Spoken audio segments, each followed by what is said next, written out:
باللہ من الشیطان الرجیم بسم اللہ الرحمن الرحیم لولا ینہاہم الربانیون والاحبار عن قولہم الاثم واکلہم السحت۔ ان کے اللہ والے لوگ اور اہل علم لوگ ان کو گناہ کی باتوں سے اور حرام کھانے سے کیوں نہیں روکتے؟ دو قسم کے طبقات کا یہاں پر تذکرہ ہے۔ نمبر ایک ربانیون، جو ربانی کی جمع ہے۔ ربانی رب سے ہے، اللہ والا۔ ہماری زبان میں بھی ایسے لوگوں کو اللہ والے، صلحاء، مشائخ یا پیر جیسے لفظوں سے تعبیر کیا جاتا ہے۔ ان کی ذمہ داری ہے کہ دوسرے لوگوں کو برائی سے روکیں، غلط کاموں سے روکیں اور دین کی طرف متوجہ کرنے کی کوشش کریں۔ اور ان کے لیے اللہ تعالیٰ نے اس کام کو آسان بھی کیا ہوتا ہے۔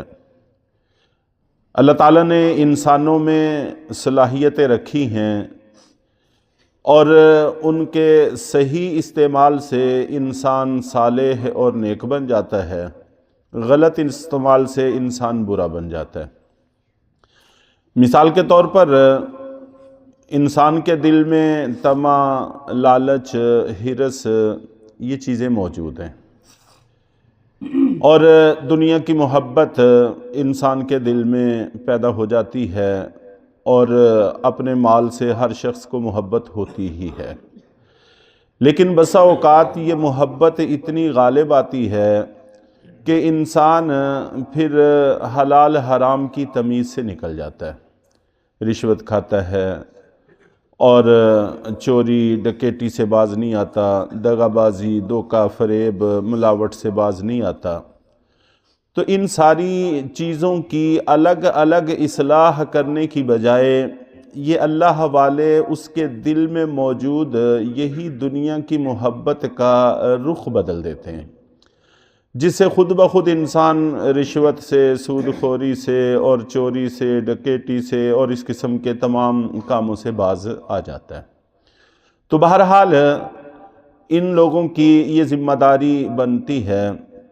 اور دوسرے نمبر پر احبار کا تذکرہ ہے، حبر کی جمع ہے، تو ان کے علماء کو حبر اور احبار سے تعبیر کیا جاتا تھا۔ ان کی بھی یہ ذمہ داری ہے کہ لوگوں کو برائی سے روکیں۔ دوسری تفسیر کے مطابق ربانیون ان علماء کو کہا جاتا ہے جو حکومت کے عہدیدار بھی ہوں۔ تو چنانچہ اس سے معلوم ہوا کہ حکومتوں کی ذمہ داری بھی بنتی ہے کہ لوگوں کو برائی سے روکیں اور غلط کاموں سے روکیں اور صحیح کام پر لگانے کی کوشش کریں۔ لیکن اگر خدا نخواستہ یہ طبقات خود ہی غلط ہو جائیں تو جو آدمی خود غلط ہوتا ہے وہ دوسروں کو کیسے صحیح راستے پر لا سکتا ہے؟ شیخ سعدی رحمۃ اللہ علیہ فرماتے ہیں کہ اگر کوئی آدمی سویا ہوا ہو تو وہ دوسرے سوئے ہوئے کو کیسے بیدار کر سکتا ہے؟ دوسرے کو بیدار وہی کر سکتا ہے جو خود بیدار ہو۔ اگر آدمی خود ہی بیدار نہیں ہے، خود ہی سویا ہوا ہے، تو وہ دوسرے سوئے ہوئے کو نہیں جگا سکتا۔ اور قرآن پاک میں سورہ توبہ کے اندر ہے اِنَّ كَثِيرًا مِّنَ الْأَحْبَارِ وَالرُّهْبَانِ لَيَأْكُلُونَ أَمْوَالَ النَّاسِ بِالْبَاطِلِ، کہ کتنے ہی یہود کے اہل علم اور اللہ والے ایسے لوگ ہیں جو لوگوں کا مال باطل طریقے سے کھاتے ہیں۔ اب ظاہر ہے کہ اگر وہ خود ہی باطل طریقے سے لوگوں کا مال حرام طریقے سے کھاتے ہیں تو وہ دوسرے حرام کھانے والوں کو کیسے روک سکتے ہیں؟ یقیناً وہ نہیں روک سکتے۔ تو تین قسم کے طبقات کا یہاں سے پتہ چلا کہ ان کی ذمہ داری ہے کہ وہ لوگوں کو برائی سے روکیں اور نیکی کے کاموں میں لگانے کی کوشش کریں۔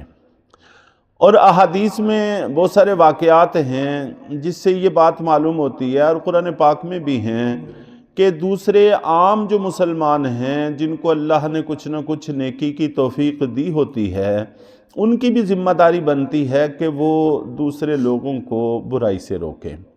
چنانچہ وہ معروف حدیث اللہ کے نبی صلی اللہ علیہ وسلم کا فرمان ہے کہ اگر کوئی آدمی برائی ہوتے ہوئے دیکھے تو اس کی ذمہ داری ہے کہ اس کو طاقت سے روک دے۔ اگر اس کی استعداد، حوصلہ، ہمت محسوس نہیں کرتا تو دوسرا درجہ یہ ہے کہ زبان سے روک دے۔ اگر زبان سے کہنے کی بھی ہمت نہیں ہے تو آخری درجہ، کم سے کم درجہ یہ ہے کہ دل سے اس کو برا جانے اور اپنے خد و خال سے ناگواری کا اظہار کر دے اور ایسے پروگراموں میں شریک نہ ہو، اور اس سے کم ایمان کا کوئی درجہ نہیں ہے۔ اس سے معلوم ہوا کہ جس کو بھی اللہ نے جس حد تک بھی نیکی کی توفیق دی ہوئی ہے، اس کی ذمہ داری ہے کہ وہ دوسرے لوگوں کو برائی سے روکنے کی کوشش کرے۔ چنانچہ حضرت مالک ابن دینار رحمہ اللہ تعالی نقل کرتے ہیں کہ اللہ رب العزت نے ایک دفعہ فرشتوں کو حکم دیا کہ فلاں بستی پر عذاب اتار دو۔ تو فرشتوں نے عرض کیا کہ اے اللہ، وہاں پر ایک نیک آدمی ہے جو عبادت گزاری میں لگا رہتا ہے۔ تو اللہ تعالیٰ نے فرمایا کہ اس کو بھی عذاب کا مزہ چکھاؤ، اس لیے کہ اگرچہ وہ خود تو نیکی کرتا ہے، خود تو عبادت میں لگا ہوا ہے، لیکن جو لوگ نیکی نہیں کرتے، برائی میں لگے ہوئے ہیں، ان کے ساتھ گلتا ملتا ہے اور ان کو برائی کرتے ہوئے دیکھنے کے باوجود اس پر کسی طرح کی کوئی ناگواری نہیں آتی۔ تو جس کو بھی اللہ نے عبادت کی کسی حد تک بھی توفیق دی ہوئی ہے، اس کی ذمہ داری ہے کہ وہ لوگوں کو روکے۔ اگر خدا نخواستہ عذاب آتا ہے تو اگر یہ روکتا نہیں ہے تو پھر دنیا میں یہ بندہ بھی اس عذاب سے بچ نہیں سکتا۔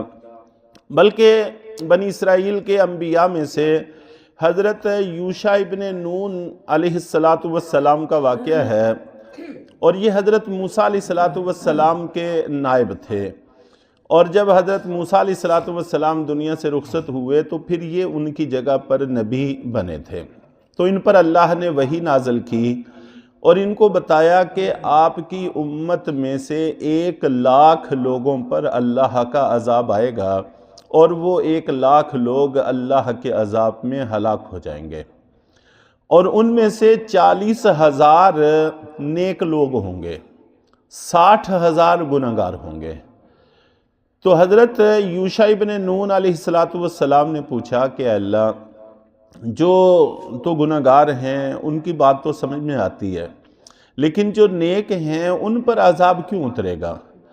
تو اللہ تعالیٰ نے فرمایا اس لیے کہ یہ ان کے ساتھ اسی طرح میل جول رکھتے ہیں جس طرح آپس میں نیک لوگ میل جول رکھا کرتے ہیں۔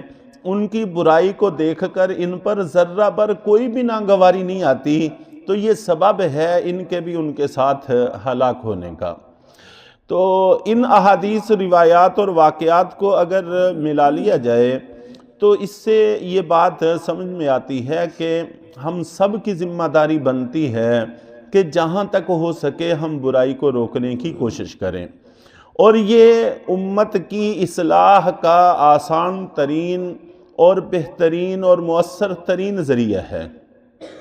صرف یہ کہہ کر آنکھیں بند کر لینا کہ ان کا معاملہ ہے، ہمیں کیا پڑی، اس سے معاشرے میں برائی بڑھتی رہتی ہے، وقت کے ساتھ ساتھ پھر سب کے لیے تباہی کا سبب بنتی ہے۔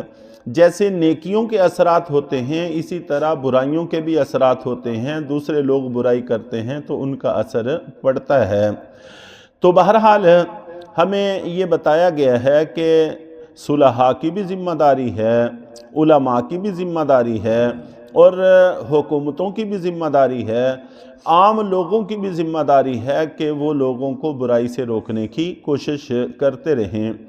حضرت علی رضی اللہ تعالی عنہ سے یہ منقول ہے، وہ کہتے ہیں کہ پہلے لوگوں کی تباہی اسی وجہ سے آئی ہے کہ وہ لوگ دوسروں کو برائی سے منع نہیں کیا کرتے تھے، اور یہ معاملہ اب ہم سب کے حال میں شامل ہو چکا ہے، اور ہم سب بھی اس طرح کی مصیبت میں پھنسے ہوئے ہیں۔